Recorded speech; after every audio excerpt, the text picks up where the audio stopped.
নমস্কার, সকলকে দিশারিতে স্বাগত জানাই। আমি শাওনি ভট্টাচার্য।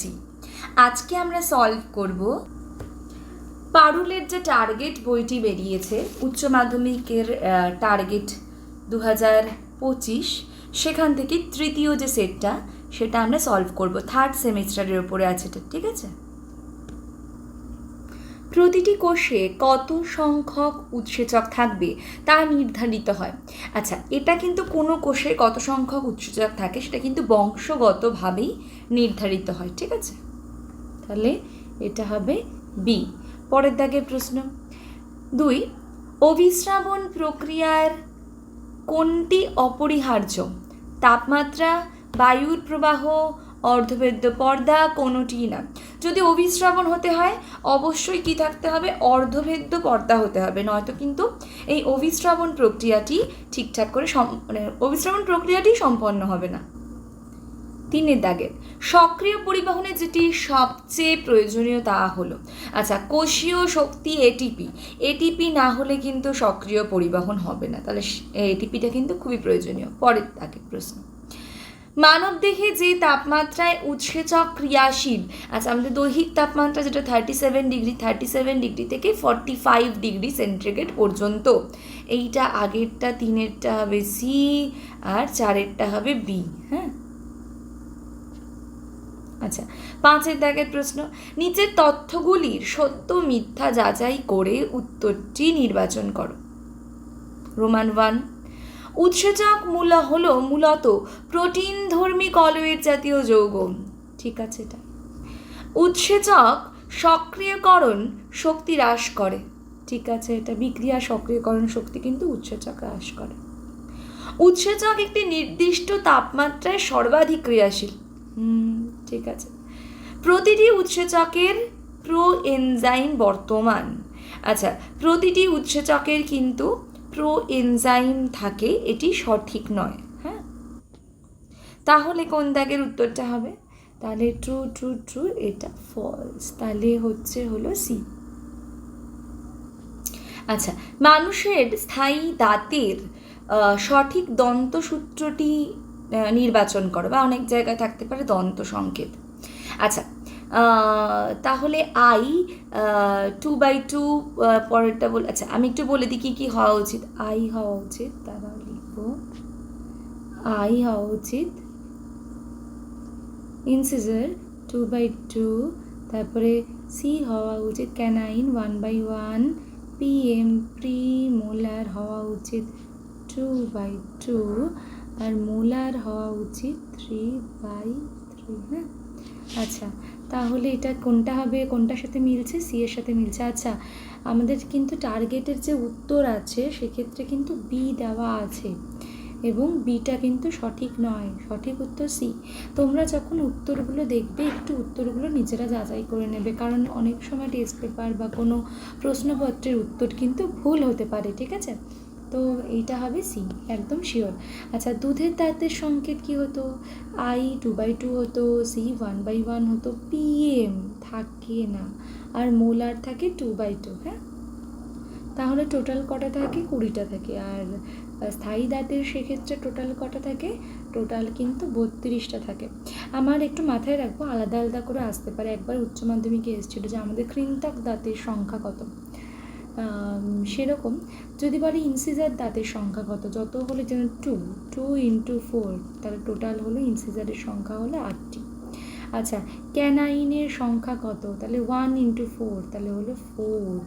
আচ্ছা, তারপরে প্রিমোলার 2 × 4 = 8, আর মোলার 3 × 4 = 12। হ্যাঁ, ভেরি ভেরি ভেরি ইম্পর্ট্যান্ট। হ্যাঁ, তো এগুলো এরমভাবেও কিন্তু দিতেই পারে। হ্যাঁ, আচ্ছা, পরের দাগের প্রশ্ন, সত্য মিথ্যে নিচের তথ্যগুলোর সত্য মিথ্যা যাচাই করে সঠিক উত্তরটি নির্বাচন করো।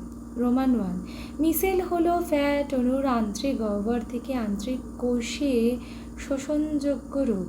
হ্যাঁ, পরেরটা কি বলছে? 2 নম্বর দাগ, পাকস্থলী ও ডিওডেনাম হলো ফ্যাট শোষণের স্থল। আচ্ছা, তারপরেরটা বলছে যে কাইলোমাইক্রন হলো ফ্যাট অণুর আন্তরিক কোষের থেকে লসিকায় প্রবেশের রূপ। তারপর 4 বলছে ক্ষুদ্রান্তে গ্লুকোজ শোষণের একটি বিশেষ পদ্ধতি হলো সোডিয়াম নির্ভর সক্রিয় শোষণ পদ্ধতি।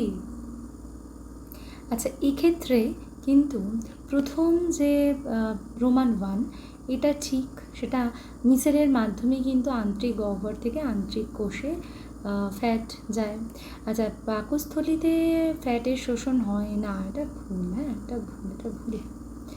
আচ্ছা, কাইলোমাইক্রন হলো ফ্যাট অণুর আন্তরিক কোষের থেকে লসিকাবায় প্রবেশের। ঠিক আছে, ল্যাকটিয়ালে তো বিলির মাধ্যমে কাইলোমাইক্রন প্রথমে হয়, আগে মিসেল, সেটা তোর আন্তরিক কোষে প্রবেশ হয়, তারপরে কিন্তু কাইলোমাইক্রন গঠিত যখন হয় তখন আন্তরিক কোষের থেকে লসিকাবাহে আবার প্রবেশ করছে, এটাও ঠিকই আছে। আচ্ছা, আর গ্লুকোজ শোষণের একটি বিশেষ পদ্ধতি সোডিয়াম নির্ভর সক্রিয় শোষণ। ঠিক আছে, তাহলে ঠিক আছে, তাহলে ঠিক আছে, 1 দাগের প্রশ্ন ঠিক আছে, 3 দাগটা ঠিক আছে, 4 দাগ ঠিক আছে, তাহলে ভুল হলো 2 দাগ। হ্যাঁ, এটা ভুল।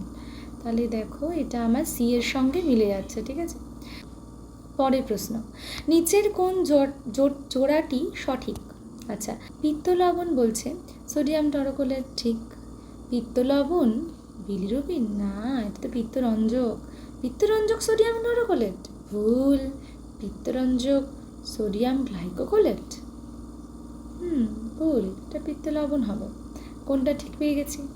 আচ্ছা, নিচের কোনটি পাকস্থলী থেকে মুখবিবরে ফিরতে বাধা, আচ্ছা, খাদ্যকে পাকস্থলী থেকে মুখবিবরে ফিরতে বাধা দেয়। আচ্ছা, আমরা জানি এই যে পাকস্থলী, এই যে গ্রাসনালী, এই গ্রাসনালী আর পাকস্থলীর মাঝখানে আছে কার্ডিয়াক স্ফিংটার, আর এই নিচে আছে পাইলোরিক স্ফিংটার। তাহলে কে বাধা দেবে? নিশ্চয়ই এটা বাধা দেবে, মানে কার্ডিয়াক স্ফিংটার বাধা দেবে। ঠিক আছে, পরের দাগে নিচের কোন, হয়ে গেছে 10 দাগে, নিচের কোন বিক্রিয়াটি সঠিক? ট্রাইগ্লিসারাইড, লাইপেজ কাজ করছে, মনোগ্লিসারাইড প্লাস 3টে ফ্যাটি অ্যাসিড। পরেরটা ট্রাইগ্লিসারাইড, লাইপেজ কাজ করছে, ডাইগ্লিসারাইড, ফ্যাটি অ্যাসিড।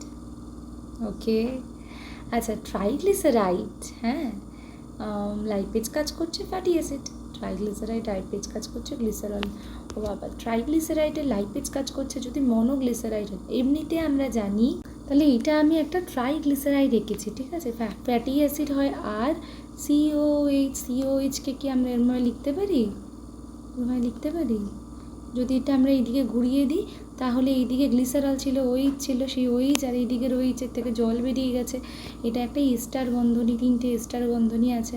তাহলে ট্রাইগ্লিসারাইড, আচ্ছা, যদি 2টো ফ্যাটি অ্যাসিড বেরিয়ে যায়, একটা এরকম একটা যদি ইসে থেকে যায়, হ্যাঁ, আর 2টো ফ্যাটি অ্যাসিড বেরিয়ে গেল, তাহলে সেটা হলো এটা মনোগ্লিসারাইড। তাহলে 2টো ফ্যাটি অ্যাসিড বেরোবে, কিন্তু এখানে 3টে বলেছে, তাহলে এটা ঠিক না, এটা ভুল। আচ্ছা, পরেরটা কি বলেছে? ট্রাইগ্লিসারাইড থেকে সে লাইপেজ কাজ করছে, কি করছে?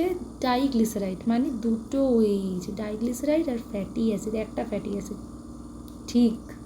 আচ্ছা, ট্রাইগ্লিসারাইড থেকে লাইপেজ, শুধু ফ্যাটি অ্যাসিড তো হবে না, গ্লিসারল কোথায় গেল? আর শুধু গ্লিসারলও হবে না, তাহলে কিন্তু এই 2 দাগেরটা ঠিক আছে। ঠিক আছে, মোটামুটি কি আমরা বুঝতে পেরেছি কি হলো? আমাদের জানি, যদি ট্রাইগ্লিসারাইড হলো এখনো গ্লিসারল যে গ্লিসারল আর 3টে ফ্যাটি অ্যাসিড দিয়ে তৈরি।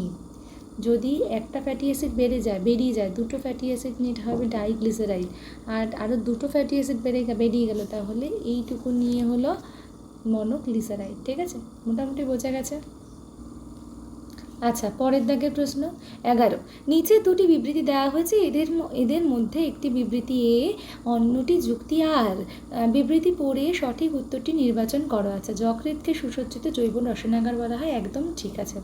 আচ্ছা, একদম ঠিক আছে। যুক্তি বলছে যকৃৎ নিঃসৃত পিত্তরসে প্রচুর পরিমাণে উৎসেচক থাকায় সহজেই শর্করা, প্রোটিন, ফ্যাটের পরিপাক হয়। যকৃতের পিত্তরসে কোনো রকম উৎসেচক থাকে না। আর ঠিক, কিন্তু এ ঠিক, কিন্তু আর ভুল, এটা হবে এই সি হবে। হ্যাঁ, সি দাগের উত্তরটা হবে। ঠিক আছে, বুঝতে পেরেছ? আচ্ছা, প্যানক্রিয়াটিক অ্যামাইলেজ কার ওপর কাজ করে? অসেদ্ধ শ্বেতসার করে, সেদ্ধ শ্বেতসার করে, এ বি উভয়ই, হ্যাঁ এ বি উভয়ই হবে, ঠিক আছে, বোঝা গেল। আচ্ছা, পরের প্রশ্ন হলো নিচের 4টি বিক্রিয়ার মধ্যে কোনটি সঠিক? সাইট্রিক অ্যাসিড, সাইট্রেট সিনথেটেস কাজ করছে, সেই স্যাকোনাইটিক অ্যাসিড সিনথেটেস, তারপর বলছে সেই স্যাকোনাইটিক অ্যাসিড, এইটা ঠিক না। Alpha কিটোগ্লুটারিক acid, alpha কিটোগ্লুটারেট রিডাকটেজ, succinyl Koi, রিডাকটেজ তো নয়, ডিহাইড্রোজেনেজ, এটা ভুল। তারপরটা কি বলছে? সাইট্রিক অ্যাসিড, অ্যাকোনাইটেজ, জল বেরিয়ে গেল, সিস অ্যাকোনাইটিক অ্যাসিড। আরেকটা বলছে আলফা কিটোগ্লুটারিক অ্যাসিড, ডিকার্বক্সিলেজ, সাকসিনাইল কোয়ে, হ্যাঁ ডিকার্বক্সিলেজ লাগে, তার সঙ্গে ডিহাইড্রোজেনেজও তো লাগে, তাহলে এটাও কিন্তু ভুল। তা তোমাদের কিন্তু 3টে ভুল বলে দিয়েছি, তাহলে কোনটা সঠিক হবে? সি এর দাগেরটা সঠিক হবে, ঠিক আছে। অর্নিথিন চক্রে যে রাসায়নিক যৌগ উৎপন্ন হয় সেটা হলো, অর্নিথিন চক্রে কিন্তু ইউরিয়া উৎপন্ন হয়, ইউরিয়া, বি দাগেরটা। 15 দাগেরটা, গ্লুকোনিওজেনেসিস প্রক্রিয়ায় অশর্করা থেকে শর্করা উৎপাদন হয়, একদমই ঠিক। গ্লুকোজের বায়বীয় চারণে মোট 2টি ধাপ, গ্লাইকোলাইসিস এবং পাইরুভিক অ্যাসিডের অ্যাসিটাইল কোয়ে রূপান্তর। আচ্ছা, 2টো ধাপ, একটা গ্লাইকোলাইসিস, একটা ক্রেবস চক্র, শুধু এইটা রূপান্তর হতে ক্রেবস চক্র না, অ্যাসিটাইল কোয়ে কিন্তু তারপরেই ক্রেবস চক্রে প্রবেশ করে, সুতরাং প্রথমটা ঠিক, পরেরটা ভুলটা, সি দাগেরটা হবে। পরেরটা 16 দাগের প্রশ্নে আসে, নিচে তথ্যগুলো সত্য মিথ্যা যাচাই করতে বলেছে। ক্রেবস চক্রে উৎপাদিত এটিপি অণুর সংখ্যা কটা এটিপি উৎপন্ন হয়, ঠিক আছে, এটা হলো 20টা, ঠিক আছে। আগে কিন্তু আগের বইগুলোতে যেটা ছিল 30টা থাকতো, মানে গ্লুকোজ থেকে পাইরুভিক অ্যাসিড 2টো হচ্ছে, কিন্তু এখন কিন্তু NADH + H+, যেটা ইউজুয়ালি আমরা পরে উঁচু ক্লাসে করেছি, 2.5 অণু এটিপি কিন্তু উৎপন্ন হয়, তাও ইটিসির মাধ্যমে, হ্যাঁ। তো যেমন FeTH2 1.5, সেই হিসেবে কিন্তু 20 অণু এটিপি হচ্ছে, ঠিক আছে, আর এটা ঠিক আছে। তারপর আচ্ছা, এটা ঠিক, পাইরুভিক অ্যাসিড 2C যৌগ, ভুল। এক অণুর গ্লুকোজের সবাত শ্বসনের সম্পূর্ণ জারণে 30টি এটিপি উৎপন্ন হয়। আচ্ছা, আধুনিক মতবাদ অনুযায়ী 32টা বা 30টা উৎপন্ন হয়, আগে কিন্তু ছিল 38টা, হ্যাঁ আগে 38টা ছিল। গ্লাইকোলাইসিস প্রক্রিয়াতে উৎপাদিত এটিপি অণুর সংখ্যা 5 বা 7, ঠিক আছে, তাহলে সবকটাই ঠিক আছে, আর খালি 2এরটা ভুল, তাহলে এটা এ দাগেরটা হবে, এটা কিন্তু আধুনিক মতবাদ, একটু মাথায় রাখো। পরের প্রশ্নে আসি, এটা দেখো একটা বাম স্তম্ভের সঙ্গে ডান স্তম্ভ মেলাতে দিয়েছে, ট্রান্সঅ্যামাইনেশন। আচ্ছা, ট্রান্সঅ্যামাইনেশন মানে অ্যামিনোমূলকের স্থানান্তর হয়, তাতে কিন্তু অ্যামিনো অ্যাসিডটা কিটো অ্যাসিডে পরিণত হয়, কিটো অ্যাসিডটা অ্যামিনো অ্যাসিডে পরিণত হয়, ঠিক আছে। আচ্ছা, তাহলে এটা হবে অ্যামিনো অ্যাসিডের, তাহলে অ্যামিনো অ্যাসিড থেকে কিটো অ্যাসিডে রূপান্তর, ট্রান্সমিথাইলেশন, মিথাইলমূলক স্থানান্তর, ডিকার্বক্সিলেশন, কার্বক্সিল বর্গযুক্ত CO2 নির্গত হয়, ডিঅ্যামিনেশন, অ্যামিনোমূলক অপসারণ, আর NH3 মানে অ্যামোনিয়া উৎপাদন, ঠিক আছে। একটি ব্যক্তি দেহে রক্তে কীটনবাড়ির পরিমাণ বৃদ্ধি পেয়েছে, অবস্থা 1, এর ফলে তার মূত্রে অধিক পরিমাণে কীটনবস্তু নির্গত হচ্ছে, অবস্থা 2। তবে এই দুটি অবস্থা যথাক্রমে হলো, আচ্ছা, রক্তে কীটনবাড়ির মাত্রা বেড়ে গেছে, কিটোনেমিয়া হয়েছে, মূত্রে কীটনবাড়ি নির্গত হচ্ছে, কিটোনুরিয়া হয়েছে, তাহলে ফার্স্ট এটা কিটোনেমিয়া, সেকেন্ড এটা কিটোনুরিয়া, ঠিক আছে, এটা ঠিক আছে, এটা মানবদেহে ইউরিয়া চক্র সংগঠিত হয়, এটা যকৃতে। আচ্ছা, পারের পুরো নাম কি? আচ্ছা, পারের পুরো নাম হলো ফিজিক্যাল অ্যাক্টিভিটি রেশিও, কোথায় পার, ফিজিক্যাল অ্যাক্টিভিটি রেশিও, আচ্ছা এটা বি, হ্যাঁ। আচ্ছা, 21 দাগের প্রশ্ন, সম্পূর্ণ বিশ্রামরত অবস্থায় 12 থেকে 18 ঘন্টা পর শক্তির চাহিদা। আচ্ছা, দৈহিক ক্রিয়ার জন্য, খাদ্য হজমের জন্য, BMR এর জন্য, সবকটি। আমরা জানি যে কোনো ব্যক্তির খাদ্য গ্রহণের 12 থেকে 18 ঘন্টা পর সম্পূর্ণ দৈহিক মানসিক বিশ্রামরত অবস্থায় আরামপ্রদ পরিবেশও আমি যুক্ত করতে পারি। প্রতি বর্গমিটার দেহতল থেকে প্রতি ঘন্টায় যে ন্যূনতম তাপ নির্গত হয় তাকে আমরা BMR বলছি, ঠিক আছে। আচ্ছা, তো সম্পূর্ণ বিশ্রামরত অবস্থা 12 থেকে 18 ঘন্টা পর শক্তির চাহিদা, সেটা BMR এর জন্য। এমনিতে কিন্তু বিশ্রামরত অবস্থায় যদি শক্তির চাহিদা হয় তাহলে আমাদের শ্বসন ক্রিয়া করার জন্য, সংবহনের জন্য, খাবার হজমের জন্য, রেচনের জন্য, এই সমস্ত কাজের জন্য, ঠিক আছে। কিন্তু যদি সম্পূর্ণ বিশ্রামরত অবস্থায় 12 থেকে 18 ঘন্টা পর যদি বলে, তাহলে শুধুমাত্র BMR এর জন্য হবে, ঠিক আছে। কারণ BMR এর তো এই শারীরবৃত্তীয় কাজের জন্যই তো এই শক্তিটা ব্যয় হচ্ছে, তাকেই তো BMR বলছি, তাই না। আচ্ছা, আর কেউ যখন 1, তখন প্রতি লিটার অক্সিজেন থেকে উৎপন্ন শক্তির মান হলো 5.058 কিলো ক্যালোরি।